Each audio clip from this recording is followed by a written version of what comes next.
আজকের আলোচনায় স্বাগতম। আমরা এমন একটা বইয়ের সারসংক্ষেপ নিয়ে কথা বলতে এসেছি যা মানে বহু বছর ধরে বেস্টসেলার আর অনেকে টাকা পয়সার ভাবনাকে বেশ নাড়া দিয়েছে। রবার্ট কিওসাকির রিচ ড্যাড পুয়ার ড্যাড। হ্যাঁ, এই বইটা নিয়ে এত আলোচনার কারণটা হলো এটা বেশ অন্যরকম কথা বলে। মানে গতানুগতিক যে আর্থিক পরামর্শগুলো আমরা শুনি তার থেকে বেশ আলাদা। ঠিক। আর এটা তো মূলত দুটো ভিন্ন মানসিকতার গল্প, তাই না?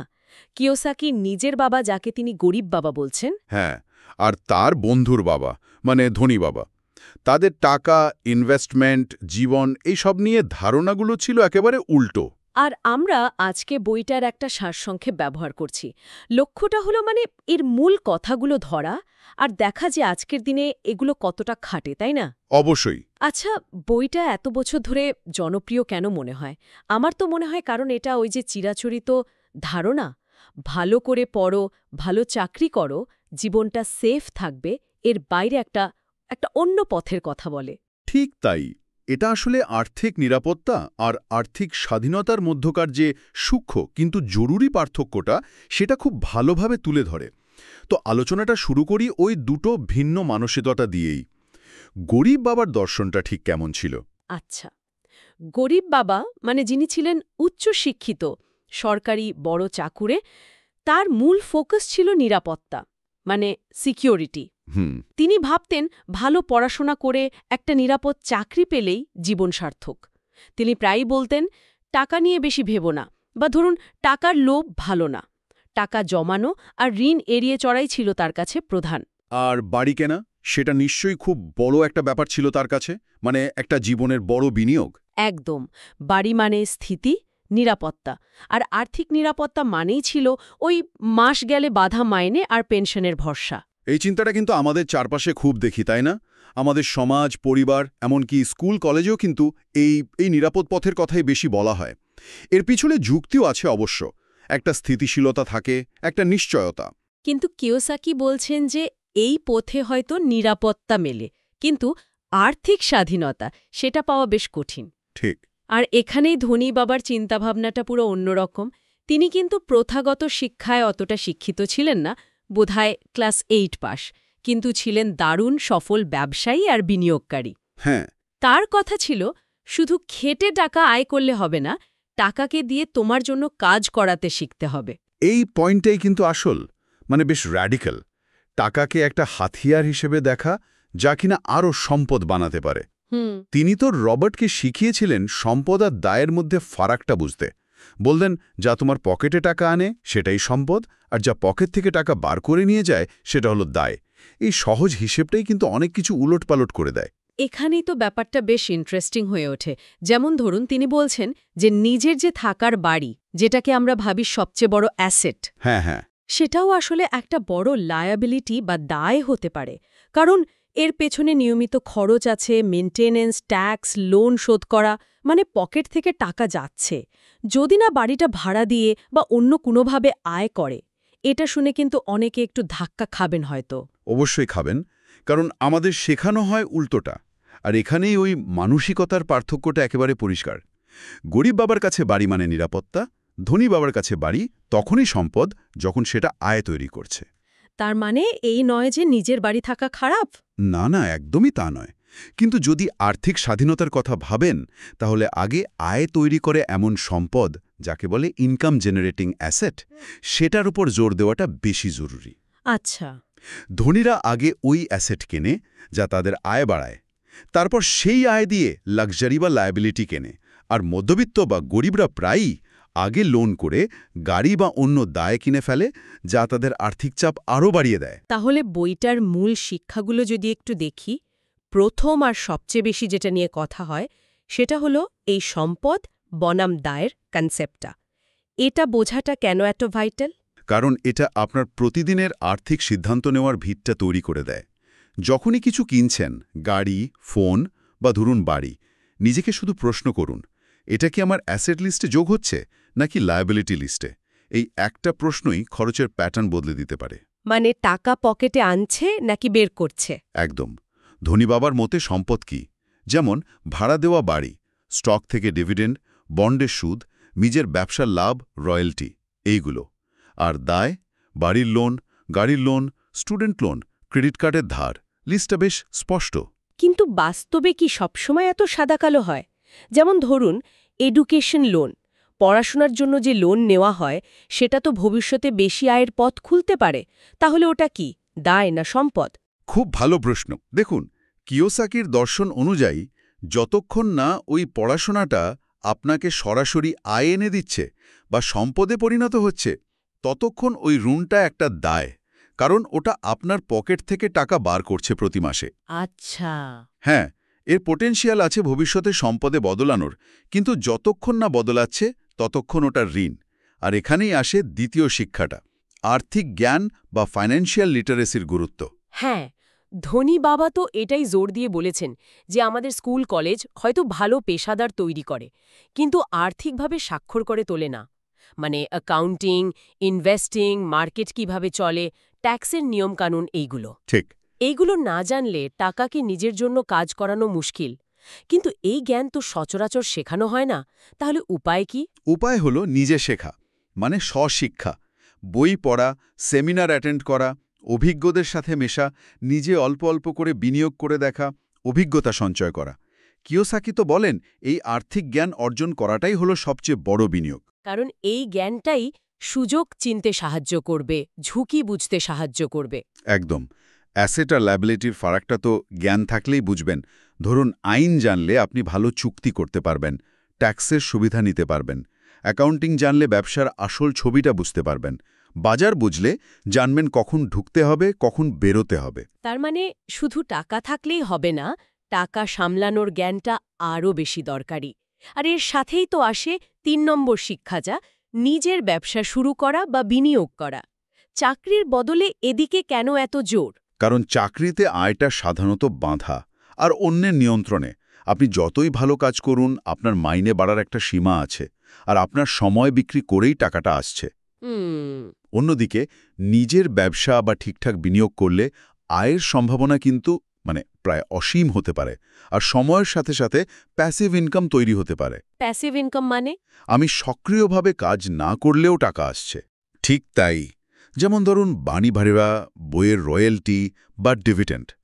ধনী বাবার পরামর্শ ছিল চাকরি করতে করতেই ধীরে ধীরে নিজের ব্যবসা বা বিনিয়োগের দিকে এগোনো। শুনতে তো বেশ ভালো লাগে, কিন্তু বাস্তবে এটা কতটা সম্ভব?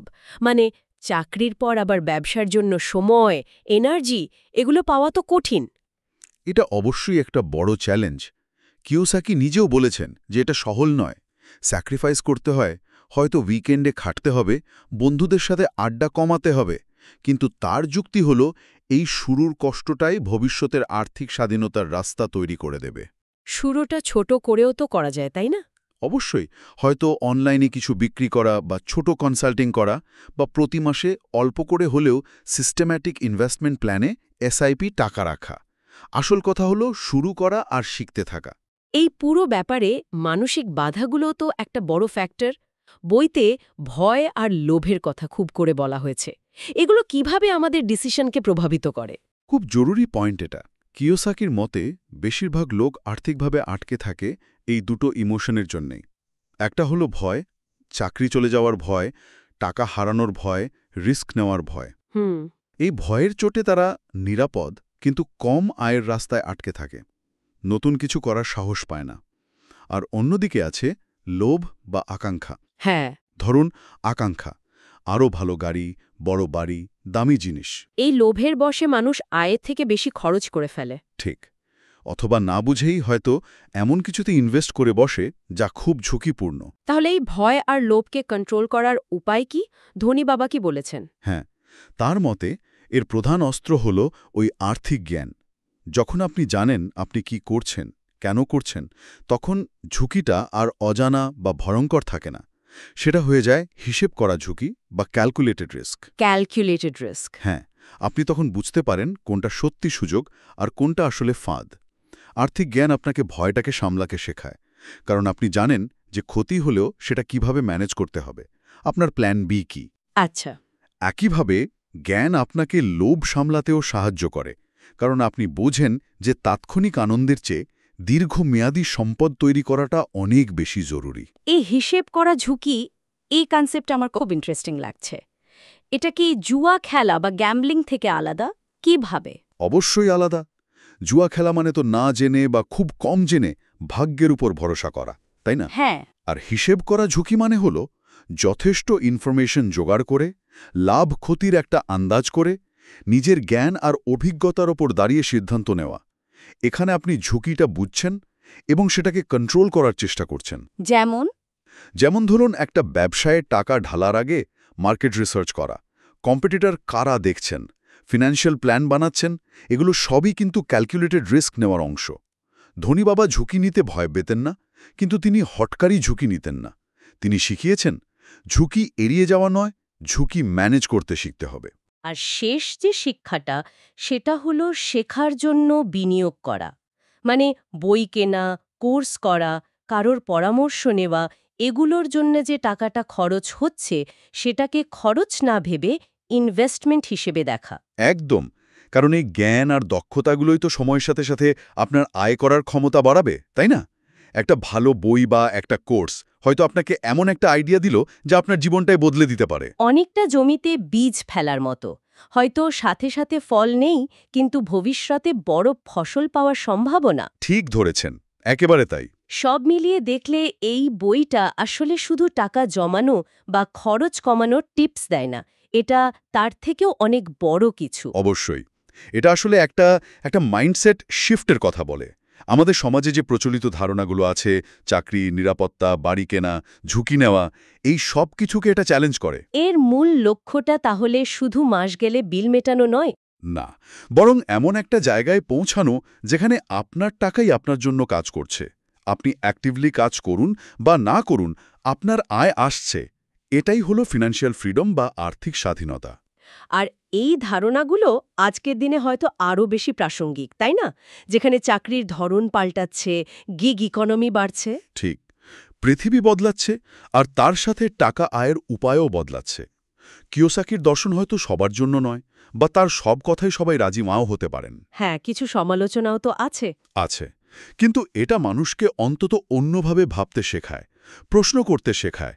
আমি কি শুধু টাকার জন্য খাটছি, নাকি টাকাকে আমার জন্য খাটাচ্ছি? আমি কি শুধু দায় কিনছি, নাকি সম্পদ তৈরি করছি? এই প্রশ্নগুলোই জরুরি। তাহলে আজকের এই আলোচনার মূল নির্যাস বা টেকঅ্যাওয়ে কি দাঁড়ালো? আমার মনে হচ্ছে আর্থিক স্বাধীনতার জন্য শুধু হাড়ভাঙা খাটুনি যথেষ্ট নয়, দরকার হলো সঠিক আর্থিক মানসিকতা। হ্যাঁ, মাইন্ডসেটটা আগে। তারপর সেই মানসিকতাকে কাজে লাগানোর জন্য প্রয়োজনীয় জ্ঞান অর্জন করা, আর সেই জ্ঞান ব্যবহার করে অ্যাকশন নেওয়া। সেটা বিনিয়োগ হোক, ব্যবসা হোক, বা অন্য কোনোভাবে সম্পদ তৈরি করা। আর পুরো পথে ওই ভয় আর লোভের মতো মানসিক বাধাগুলো চেনা এবং সেগুলোকে সামলানো। একদম, ধৈর্য ধরে লেগে থাকা। ঠিক, এটা একটা ম্যারাথন দৌড়, 100 মিটার স্প্রিন্ট নয়। ধৈর্য, জ্ঞান আর ক্রমাগত শেখার ইচ্ছা, এগুলোই আসল চাবিকাঠি। আজকের আলোচনায় আমরা রবার্ট কিওসাকির রিচ ড্যাড পুয়ার ড্যাড বইয়ের সারসংক্ষেপ থেকে এর মূল ভাবনাগুলো নিয়ে কথা বললাম।